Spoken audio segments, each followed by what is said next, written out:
আসসালামু আলাইকুম ওয়া রাহমাতুল্লাহি তাআলা ওয়া বারাকাতুহু। নাহমাদুহু ওয়া নুসাল্লি ওয়া নুসাল্লিমু আলা রাসূলিহিল কারীম। আম্মা বাদ। বিসমিল্লাহির রাহমানির রাহিম। কুল ইন কানা আবাউকুম ওয়া আবনাউকুম ওয়া আজওয়াজুকুম ওয়া আশীরাতুকুম ওয়া আমওয়ালুন ইকতারাফতুমুহা। সাদাকাল্লাহুল আলিয়্যুল আযীম। সর্বপ্রথম মহান আল্লাহ পাক রব্বুল আলামিনের দরবারে কালিমাতুশ শুকরিয়া যে আল্লাহ পাক রব্বুল আলামিন আমাদেরকে রহমত স্বরূপে দুনিয়াতে প্রেরণ করেছেন এবং আমাদেরকে এরকম একজন নবী দান করেছেন, এরকম একজন তার প্রিয় হাবিবকে আমাদের মাঝে প্রেরণ করেছেন আমাদেরকে ধন্য করার জন্য। আমরা আল্লাহ রাসূল সাল্লাল্লাহু আলাইহি সাল্লামকে পেয়েছি, এজন্য একবার শুকরিয়া আদায় করি আলহামদুলিল্লাহ।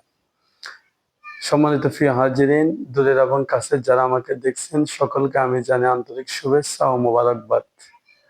আজকে আমি আপনাদের মাঝে সংক্ষিপ্ত আকারে কয়েকটি কথা বলার জন্য এসেছি।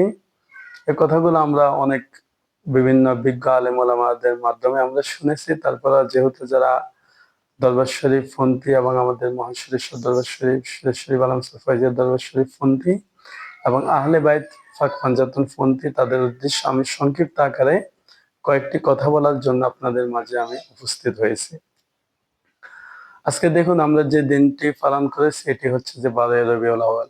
12ই রবিউল আউয়াল শব্দের অর্থ, 12ই রবিউল আউয়াল বললে বোঝা যায় যে ঈদে মিলাদুন নবী।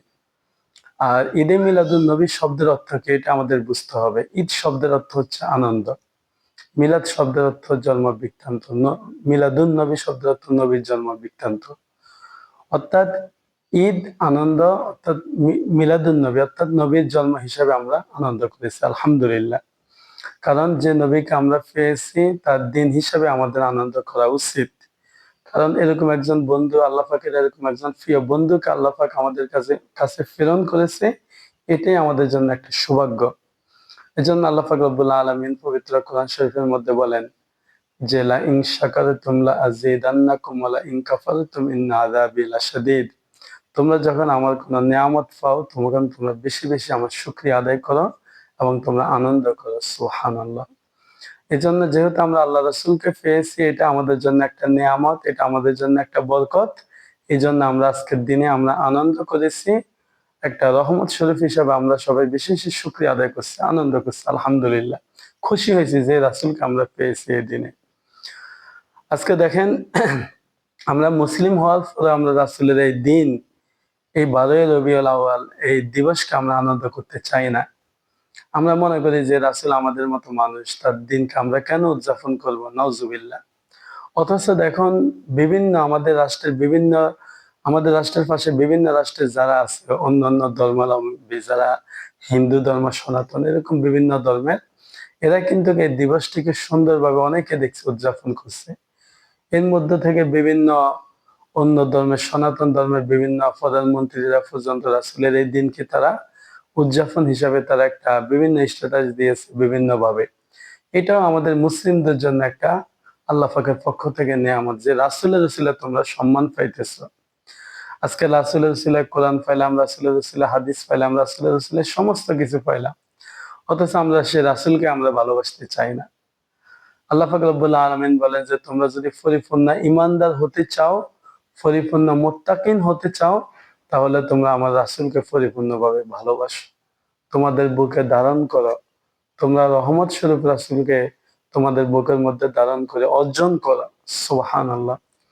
আল্লাহ পাক রব্বুল আলামিন পবিত্র কোরআন শরীফে বলেন, কুল হে রাসূল আপনি বলুন, ইন কানা আবাউকুম ওয়া আবনাউকুম ওয়া আজওয়াজুকুম ওয়া আশীরাতুকুম ওয়া আমওয়ালুন ইকতারাফতুমুহা ওয়া তিজারাতুন তাখশাউনা কাসাদাহা। যদি তোমরা পরিপূর্ণ ঈমানদার হতে চাও তাহলে তোমরা তোমাদের জীবন, যৌবন, মরণ, সম্পদ সমস্ত কিছুর চাইতে আমার রাসূলকে বেশি ভালোবাসো। সুবহানাল্লাহ। এমনকি বুখারী শরীফের হাদিসের মধ্যে আছে, লা ইউমিনু আহাদুকুম হাত্তা আকুনা আহাব্বা ইলাইহি মিন ওয়ালিদিহি ওয়া ওয়ালাদিহি ওয়ান নাসি আজমাইন। আল্লাহ রাসূল সাল্লাল্লাহু আলাইহি সাল্লাম বলেন যে তোমরা যদি আমাকে, অর্থাৎ পরিপূর্ণ ঈমানদার হতে চাও, তাহলে তোমরা আমাকে তোমাদের সন্তান, স্ত্রী, তোমাদের ধন সম্পদ সমস্ত কিছুর চাইতে আমাকে বেশি ভালোবাসো। সুবহানাল্লাহ। তাহলে আপনি রাসূলকে ভালোবাসবেন কিভাবে? রাসূলের উপর দুরূদ শরীফ পড়বেন না, কিয়াম শরীফ পড়বেন না, মিলাদ পড়বেন না, রাসূলের জন্মে আপনি বিশ্বাস করেন না, তাহলে তো কখনো হবে না। অতএব আমি আপনাদেরকে অনুরোধ করব, বেশি বেশি মিলাদ পড়তে হবে, বেশি বেশি কিয়াম পড়তে হবে, দুরূদ শরীফ পড়তে হবে।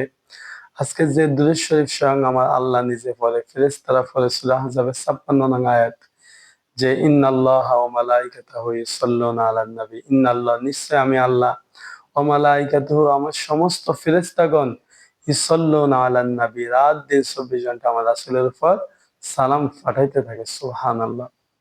ইয়া আইয়ুহাল্লাযীনা আমানু, হে ঈমানদারগণ, সাল্লু আলাইহি ওয়া সাল্লিমু তাসলিমা, তোমরাও আমার রাসূলের উপর দুরূদ শরীফ সালাম শরীফ পাঠ করো। সুবহানাল্লাহ, আল্লাহর কথা। এখন আপনি যদি আল্লাহর কথা মানেন তাহলে আপনি পরিপূর্ণ মুত্তাকি ঈমানদার। আর যদি আল্লাহর কথা নাই মানেন তাহলে কিন্তু আপনি ঈমানদার হতে পারবেন না।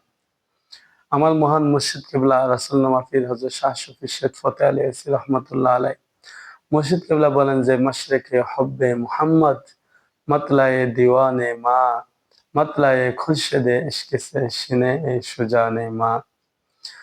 হে আল্লাহ রসুল, আমার জীবন যৌবন সম্পদ, আমি ফতেহ আলী ওয়াইসির জীবন সমস্ত কিছু আপনার চরণে কদম, আপনার কদম মোবারকে সমস্ত কিছু কোরবান। সুবহানাল্লাহ। সূরা মুস্তাকিম বজে সুন্নাতে তনিস্ত ওয়াইসি বজা গুজাহরাহে মুস্তাকিমরা, আমি সমস্ত কিছু চাইতে আপনাকে বেশি ভালোবাসি, আপনার সুন্নাতকে বেশি ভালোবাসি। এবং আমার মহান মুর্শিদ কিবলা সিফাত আলী শাহ বাবার খলিফা মহান মুর্শিদ কিবলা আমার শামসুল উলামা হযরত মাওলানা বাজান শরীফ শাহ শরীফ শরীফ রহমতুল্লাহ আলাইহ বলেন যে তাননুর হক গঞ্জনের কিতাবে, যে তোমরা বেশি বেশি দুরূদ শরীফ পড়ো, কিয়াম শরীফ পাঠ করো, রাসূলের প্রেম ভালোবাসা মুহাব্বত অর্জন করো, এটাই তোমাদের জন্য পরিপূর্ণ ঈমান হয়ে যাবে। সুবহানাল্লাহ।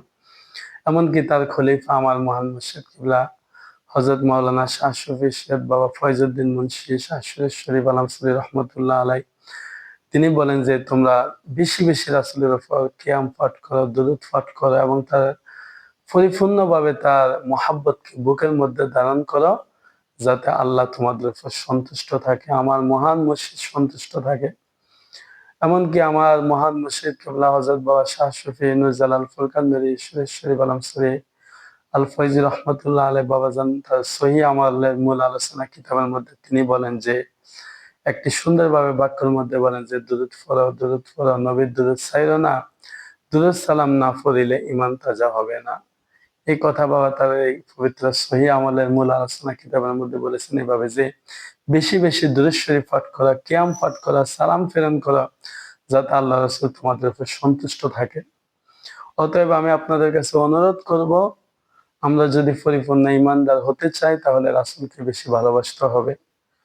আবার রাসূলকে ভালোবাসতে হইলে কিন্তু আপনি রাসূলের আহলে বাইতকে ভালোবাসতে হবে, আল্লাহর ওলিদেরকে ভালোবাসতে হবে। আপনার পীর মুর্শিদের মাধ্যমে আহলে বাইতকে ভালোবাসতে হবে। আপনার পীর মুর্শিদের উসিলায়, আপনার পীর মুর্শিদেরকে শক্ত করে ধরে পীর মুর্শিদের উসিলায় রাসূলকে ভালোবাসতে হবে। রাসূলকে পাইলে আপনি সমস্ত দুয়া, এমনকি আমার আল্লাহকে আপনি পেয়ে যাবেন। অতএব আমি আপনার কাছে অনুরোধ করব, সম্মানিত প্রিয় হাজিরিন, বেশি বেশি আমরা দুরূদ শরীফ পাঠ করব, কিয়াম শরীফ পাঠ করব, যাতে আমরা পরিপূর্ণভাবে ঈমানদার হতে পারি এবং যেভাবে আমাদের মহান মুর্শিদ আমাদেরকে শিখিয়েছে সেভাবে যেন আমরা পরিপূর্ণভাবে শিখতে পারি। আল্লাহ পাক রব্বুল আলামিন আমাদের সকলকে সঠিকভাবে আমল করার এবং বোঝার তৌফিক দান করুক। আমরা যেন সঠিকভাবে আমল করে যেভাবে আমাদের মহান মুর্শিদ কিবলাগণ আমাদেরকে শিখিয়েছেন সেভাবে যেন আমরা শিখতে পারি, বুঝতে পারি, সে তৌফিক দান করুক। আজকের জন্য আপনাদের সামনে থেকে বিদায় নিলাম। নেক্সট ভিডিওতে ইনশাআল্লাহ দেখা হবে এবং আপনারা আমাদের ফেসবুকের মধ্যে এবং ইউটিউবের মধ্যে বিভিন্ন পেজ আছে, এগুলো আপনারা সাবস্ক্রাইব করবেন, দেখবেন, ফলো দিবেন। বিশেষভাবে আমাদের ফেসবুকের মধ্যে কয়েকটি গ্রুপ আছে, টুমসুর ফয়জিয়া দরবার শরীফ লক্ষ্মীপুর, শরীফ শরীফ আলমসুর দরবার শরীফ লক্ষ্মীপুর, বাবা ফুরকান নূরী শরীফ শরীফ আলমসুরের বক্তবিন্দু লক্ষ্মীপুর এবং সহিহ আমালের মূল আলোচনা লক্ষ্মীপুর, এবং আরেকটা আছে মধ্য বালামসর এলমে প্রকাশ বালামসর। তো আবার একটা আছে যে বাবা ফুরকান নূরীর প্রেমের দেওয়ানা, আরেকটা আছে যে আশরাফ নূরীর প্রেমের দেওয়ানা। এইভাবে কিন্তু অনেকগুলো গ্রুপ ফেসবুক, আমাদের আরো অনেক অসংখ্য গ্রুপ পেজ আছে, এগুলো আপনারা সাবস্ক্রাইব করে অনেকগুলা ইসলামিক ভিডিও দেখতে পারবেন। এবং ইউটিউবের মধ্যে আছে আমাদের শরীফ শরীফ আলমসর দরবার শরীফ, হাফেজ আলী আশরাফ পুরী, আলী আশরাফ শাহ, এসপিএফ নূর মিডিয়া সহ সুরেশ্বর দরবার শরীফ সহ এরকম অনেকগুলো পেজ আমাদের আছে। এগুলো আপনারা ফলো করবেন, শেয়ার করবেন, সাবস্ক্রাইব করবেন। তাহলে আশা করি আপনারা কোরআন সুন্নাহর আলোকে যে একটা রাসূলের মুহাব্বত, আল্লাহর ওলিদের মুহাব্বত, এটা আপনারা বুঝতে পারবেন, আহলে বাইতের মুহাব্বত বুঝতে পারবেন। আল্লাহ পাক রব্বুল আলামিন আমাদের সকলকে সঠিকভাবে আমল করার এবং বোঝার তৌফিক দান করুক। ওয়া আখির দাওয়ানা আনিল হামদুলিল্লাহি রাব্বিল আলামিন। আসসালামু আলাইকুম ওয়া রাহমাতুল্লাহি ওয়া বারাকাতুহু।